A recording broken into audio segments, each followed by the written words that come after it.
If you combine washed and trimmed asparagus, washed and sliced cherry tomatoes, avocado oil, salt, black pepper,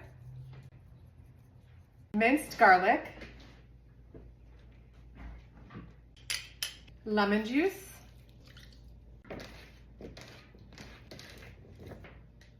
roast in the oven at 425 degrees Fahrenheit for 10 minutes. Then add fresh mozzarella slices on top of the asparagus. Place back in the oven until the vegetables are done cooking and the cheese has melted through.